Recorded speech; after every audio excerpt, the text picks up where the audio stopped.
शांति। आज 29/6/2024, 29 जून 2024। मीठे बाबा के मधुर मुरली का मुख्य सार है। मीठे बच्चे, शरीर सहित जो कुछ भी देखने में आता है ये सब विनाश हो जाना है। शरीर सहित जो कुछ भी हमारे देखने में आता है, जो हम चीज़ें देखते हैं, वो सब विनाश होना है।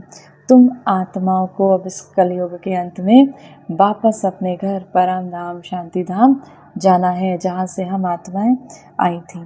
इसीलिए पुरानी दुनिया को भूल जाओ, इसीलिए इस पुरानी कलयुगी दुनिया को भूल जाओ। प्रश्न है, तुम बच्चे किन शब्दों में सभी को शिव बाबा का मैसेज सुना सकते हो? उत्तर, सभी को सुनाओ कि बेहद का बाबा परमात्मा शिव बाबा बेहद का वर्षा देने आया है, जो कि बेहद का है। हम एक जन्म के लिए इकट्ठा करके रखते हैं और बाबा हमें 21 जन्मों का वर्षा देने आया है। अब हद के वर्षे का समय पूरा हुआ, अर्थात भक्ति पूरी हुई। अब रावण का राज्य समाप्त होता है। कलयुग है रावण राज, सतयुग है राम राज्य। शिव बाबा आया है तुम्हें 5 विकारों, रावण के 5 विकार, काम क्रोध मोह लोभ अहंकार, 5 विकार स्त्री के और 5 विकार पुरुष के, तो दोनों मिलाकर 10 हो गए। तो रावण के जो 10 शीश दिखाए, तो बाबा कहते हैं बाबा तुम्हें 5 विकारों की जेल से छुड़ाने आए हैं। यह पुरुषोत्तम संगम युग है, इसमें तुम्हें पुरुषार्थ कर दैवी गुणों वाला बनना है। सिर्फ पुरुषोत्तम संगम युग को भी समझ ले तो स्थिति श्रेष्ठ बन सकती है। अगर हम पुरुषोत्तम संगम युग को समझ लें तो भी स्थिति श्रेष्ठ बन सकती है। बाबा इस संगम पर हमें नर से नारायण, नारी से लक्ष्मी बनाने का पुरुषार्थ कर रहे हैं। तो इस संगम के महत्व को समझ लें तो भी हमारी स्थिति श्रेष्ठ बन सकती है। धारणा के लिए मुख्य सार है, पहला नंबर, अपार सुखों की दुनिया में चलने के लिए सतयुग होगा हमारा अपार सुख की दुनिया। तो उस दुनिया में चलने के लिए संगम पर हमें शिव बाबा के इस रुद्र ज्ञान यज्ञ में सहयोगी होकर खड़े होना है। साक्षी होकर सब कुछ देखते हुए बुद्धि योग नई दुनिया में लगाना है। बुद्धि में रहे अभी हम वापस घर लौट रहे हैं, हमारी बुद्धि में रहे हम आत्माएं वापस परम धाम शांति धाम जा रहे हैं। दूसरा, सभी को जिये दान देना है। मनुष्य से देवता बनाने की सेवा करनी है। बेहद के परमात्मा शिव बाबा से पढ़कर दूसरों को पढ़ाना है। खुद बाबा से पढ़ना है और इस ज्ञान को दूसरों को समझाना है। दैवी गुण धारण करने और कराने हैं। सर्वप्रथम हमें धारण करने हैं और कराने हैं।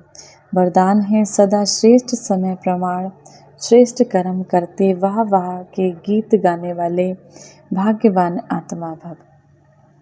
इस श्रेष्ठ समय पर सदा श्रेष्ठ कर्म करते वाह वाह के गीत मन से गाते रहो।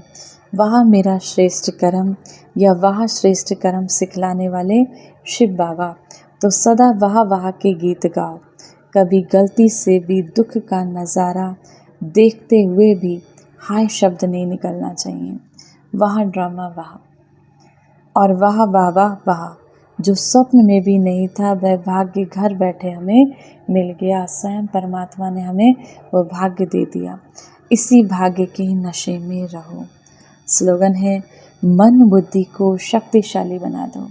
अपने मन और बुद्धि को शक्तिशाली बना दो। कैसे शक्तिशाली बनाएंगे? सम्मान के अभ्यास से। मैं मास्टर सर्वशक्तिमान आत्मा हूँ, मैं शिव शक्ति आत्मा हूँ, मैं शक्तिशाली आत्मा हूँ। ऐसे सम्मानों से अपनी आत्मा को शक्तिशाली बनाएंगे तो कोई भी हलचल, कोई भी परिस्थिति होगी उसमें अचल अडोल रहेंगे। आज की मुरली से सम्मान का अभ्यास करेंगे। मैं शिव पिता की संतान भाग्यवान आत्मा हूँ। मैं शिव पिता की संतान भाग्यवान आत्मा हूँ। भर करेंगे, सतयुगी दुनिया में देखने का स्वयं को अभ्यास करेंगे। मैं आत्मा सतयुगी दुनिया में, उस सुंदर दुनिया में अपनी बुद्धि को ले जाएंगे। बार बार उस दुनिया का देखने का अभ्यास करेंगे। वो प्रकृति के 5 तत्व जहाँ पावन, ऐसी दुनिया का हम अभ्यास करेंगे। 1 मिनट के लिए उस पवित्रता के सागर परमपिता परमात्मा शिव बाबा की याद में स्वयं को स्थिर करेंगे। ओम शांति। मैं आत्मा परमपिता परमात्मा शिव बाबा की संतान इस संसार को पावन बनाने वाली पवित्र आत्मा हूँ। परमात्मा की याद के झूले में बैठी मैं आत्मा अपने मन बुद्धि को स्थिर करती हूँ परम धाम में। शिव बाबा से 7 गुणों की किरणें निकलकर मुझ आत्मा में समा रही हैं। मैं आत्मा खुशबूदार फूल बनकर चारों दिशाओं में, इस पूरे संसार में इन 7 गुणों की किरणों को बिखेर रही हूँ। हर आत्मा निर्विकारी बनती जा रही है, पावन बनती जा रही है, पवित्रता से भरपूर होती जा रही है, सुखी होती जा रही है, दिव्य शक्तियों से संपन्न होती जा रही है।